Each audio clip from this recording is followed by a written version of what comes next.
Olha isso que eu vou falar agora para vocês, gente. Isso é curioso, ó.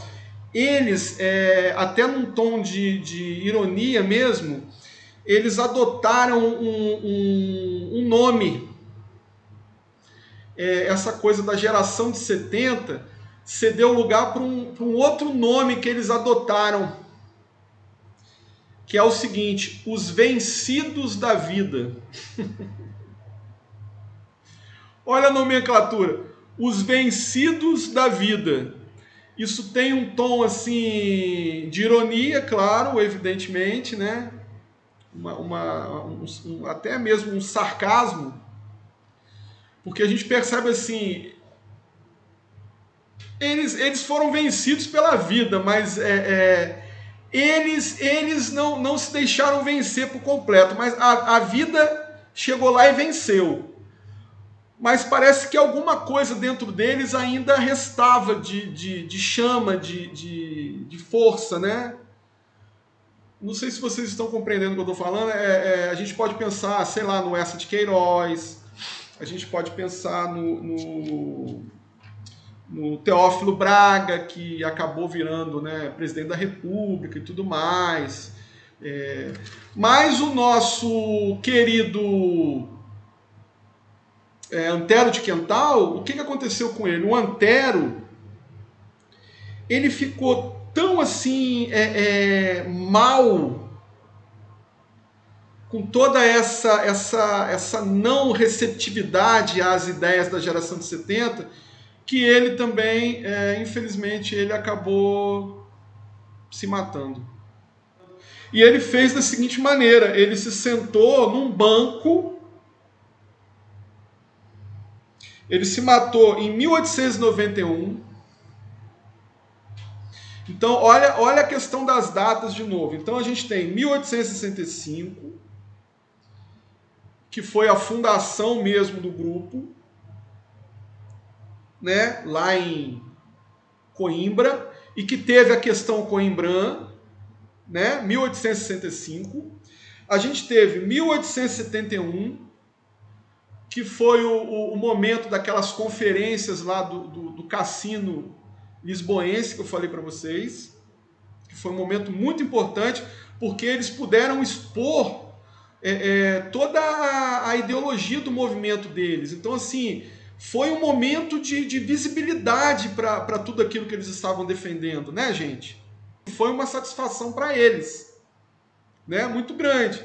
Só que a coisa não fluiu como eles esperavam, né? A mudança foi meio que cerceada, assim. Então, quando chega em 1891, ou seja, 20 anos depois, aí o Antero vai e comete lá o suicídio, né? Aí como que ele faz? Ele se senta num banco de um convento. O nome do convento, Convento Nossa Senhora da Esperança. Eu não sei se é o nome do convento que estava diante do olhar dele, né? Aí ele pegou e se matou. Ele tinha 49 anos quando ele fez. Ele tinha a minha idade quando ele fez isso. Desiludido com o destino do país, né? Desiludido. Deixa eu ler um poema dele para vocês aqui. Peguei um poema dele. Ele tem um livro muito famoso chamado Odes Modernas. Prestem atenção na maneira como ele, enquanto poeta, ele proporciona uma espécie de... ele faz uma relativização das coisas. Ele está querendo fazer com que a gente pense. O poema dele não é aquele poema assim, sem querer desmerecer, né? Não é bem isso, mas a gente pega um poema como, por exemplo, o do Gonçalves Dias: minha terra tem palmeiras onde canta sabiá, as aves que aqui gorjeiam não gorjeiam como lá, e etc, etc. Tá falando do nativismo e tudo mais, tem essa preocupação, né? É um poema interessante por isso, mas caramba, se a gente for analisar, o que o Antero está escrevendo aqui é uma coisa profunda, que muitas das vezes a gente não dá conta. Quer ver? Eu vou ler para vocês. Ó, evolução. Fui rocha em tempo e fui no mundo antigo. Tronco ou ramo na incógnita floresta. Onda espumei, quebrando-me na aresta do granito, antiquíssimo inimigo.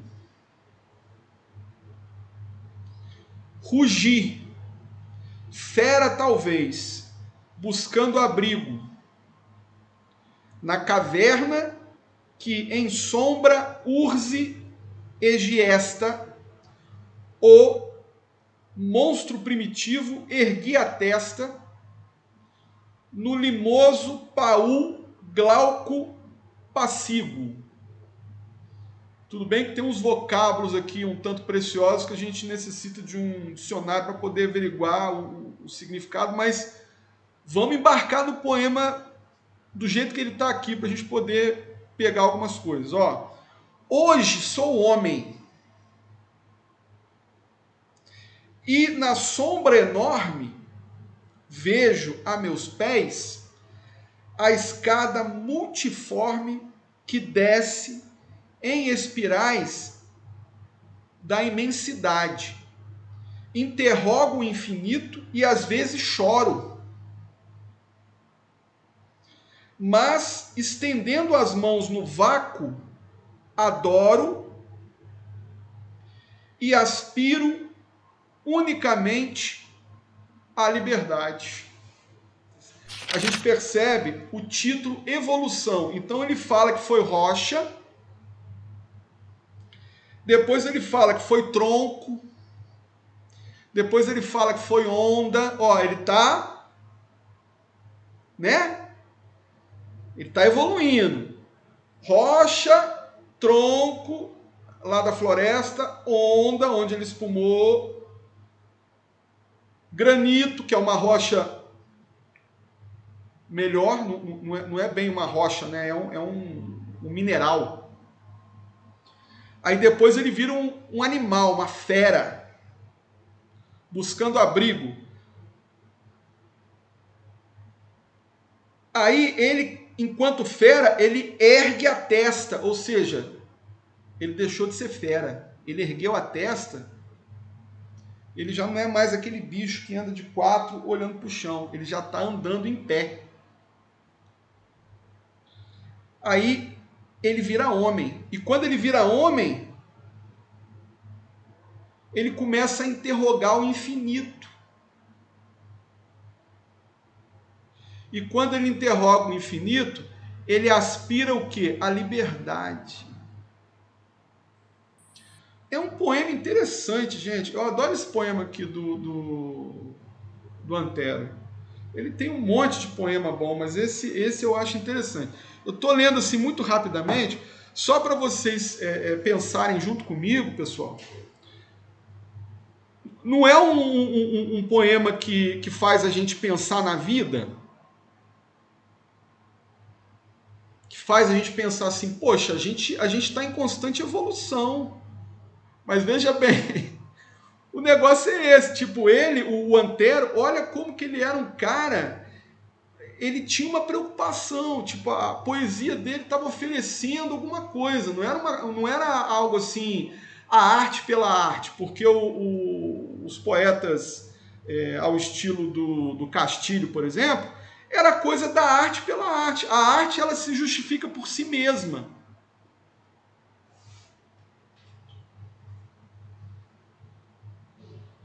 Por exemplo, sei lá, eu tenho aqui, quer ver? Ó, tem esse vaso aqui, ó, da minha esposa, ó, um vaso com as plantinhas.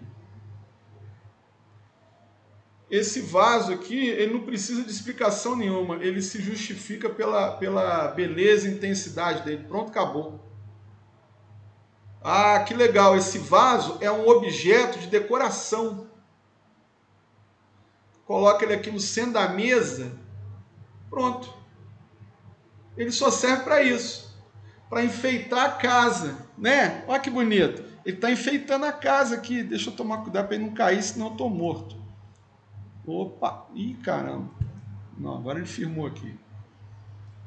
Então, aí o que acontece? A poesia, ela existe só para isso? A poesia, ela existe só para adornar alguma coisa? Só para ser bonitinha e tudo mais? Não. Então, vocês estão entendendo assim, o porquê dessa angústia do Antero, né? Essa angústia de ver que tudo aquilo que ele acreditava estava assim, estagnado ali, né? Então ele não aguentou. Ele não aguentou, gente. É uma pena enfim, Antero de Quintal, um grande nome aí da literatura portuguesa e o sujeito que a gente tem que lançar um olhar sobre ele, né? Agora, dentre a disputa do Antero com o Castilho, né? Tipo, o Antero, naquela época, ele tomou bomba. Ele foi execrado porque ele desrespeitou um senhor de barbas brancas e praticamente cego e tudo mais. E ele sendo um jovem, né? Ele não poderia ter feito isso e tudo mais. Mas hoje em dia, a literatura, a história da literatura, enfim, reconhece, né, as razões do Antero em fazer isso. Com certeza, né? O poema ele veio dizer aquilo ali. E ele diz de uma maneira curiosa, até porque a gente fica ali intrigado com algumas palavras e tudo, né? Mas a mensagem principal a gente consegue extrair dele, né? Que o homem ele não pode ficar estagnado, porque a natureza dele não permite isso. Então, se olha a reflexão, agora é que vem. Se o homem é um ser que não pode ficar estagnado, né? Por que um país tem que ficar estagnado? Aí, olha a problematização que ele está colocando num poema em relação a Portugal, né? Que essa coisa é um estigma deles lá, né? Enfim. A arte pela arte, na verdade, é um aspecto do parnasianismo. Porque o que acontece? Tudo foi surgindo ao mesmo tempo, sabe? Assim, esse período da transição, vamos colocar assim, indo mais para o final do século XIX e já se aproximando do século XX, porque o século XX foi o apogeu total de todas essas transformações que o próprio realismo já estava tentando puxar, né? Aí quando chega no século XX, aí acabou, aí mudou mesmo. Aí a gente já entra na noção do modernismo. Mas antes do modernismo teve o quê? Teve o pré-modernismo. É sempre assim, gente. Na literatura é tudo muito assim. Vai se construindo um cenário, né? Antes de chegar no modernismo, depois dessa questão do romantismo aí, e até mesmo do realismo, mas meio que junto na mesma época, tudo misturado, sabe?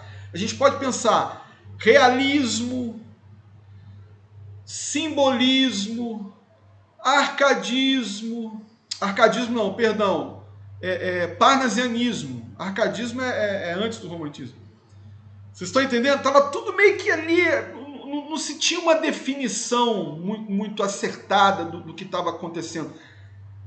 Muitas movimentações estéticas estavam ocorrendo nesse período de transição para o 20. E dentro de uma perspectiva do romantismo, já vamos colocar assim, do ultra-romantismo e tudo mais, alguns escritores, como por exemplo o Castilho, ele valorizava essa noção de parnasianismo. Mas o parnasianismo, se a gente for estudar o parnasianismo enquanto um movimento independente, vamos colocar assim, ele teve lá as características dele, né? Mas a principal delas é essa coisa da arte pela arte. Ou seja, o poema, vamos colocar assim, a questão do poema era ser bonito. Era ter aquelas rimas todas trabalhadas e muito bem organizadas ali no soneto e tudo mais. E não precisava ter assim um conteúdo avassalador. Tinha que ter uma forma estilística bacana. Tinha poema do parnasianismo que era feito a partir de coluna grega, vaso grego. Enfim, só para pegar uns exemplos, né? Escreveu um poema sobre uma coluna grega, valorizando a beleza dessa coluna grega. Uma coisa meio assim, não é tão legal quanto um poema que provoca a gente, né? Que traz assim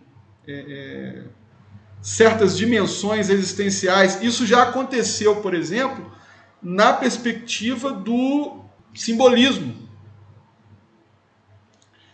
Porque o simbolismo é aquela coisa da transição mesmo de um século para outro. Aí a gente nunca sabe o que vai acontecer. Tem gente que acha que o mundo vai acabar, né? Não tem essas coisas? Não sei se vocês pegaram isso quando... vocês eram crianças na época, não tinha como pegar, né?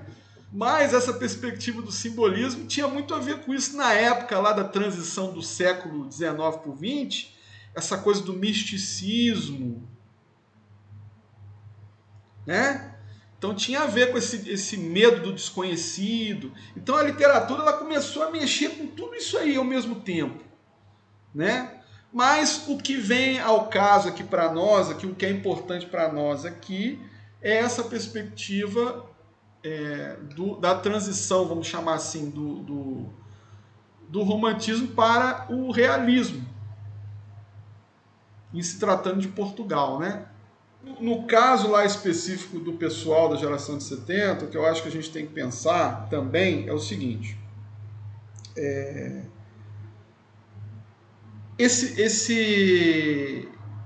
essa nomenclatura, vencidos da vida.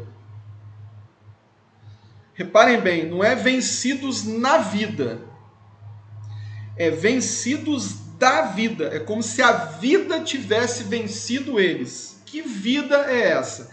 É a vida.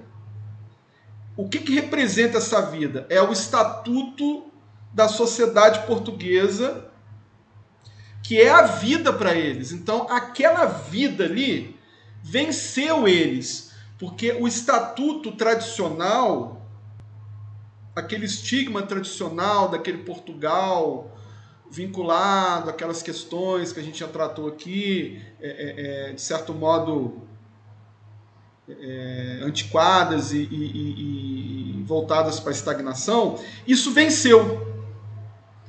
Só que, na verdade, eles enquanto indivíduos ali, eles não se deixaram vencer completamente. E nem mesmo o Antero de Quental. O Antero, ele se deixou vencer quando ele se matou. Mas aí, 20 anos se passaram. Durante os 20 anos, ele foi resiliente. Mas aí chegou um ponto que não deu mais para ele. Mas isso não significa que ele foi um fracassado da vida, que ele foi um vencido da vida. Então, quando eles se colocavam como nós somos os vencidos da vida, era uma questão assim levemente irônica para poder representar que eles eram os marginais daquela situação ali. Marginal no sentido de andar à margem daquele regramento da sociedade ali.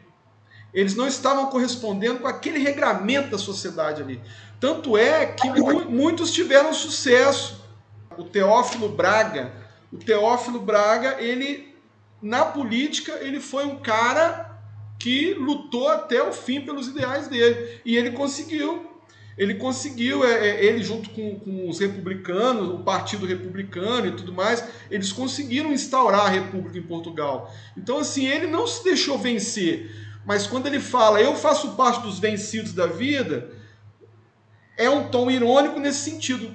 Caramba, de que maneira eles são vencidos? Eles estão lutando, a cada uma maneira particular, né, que encontrou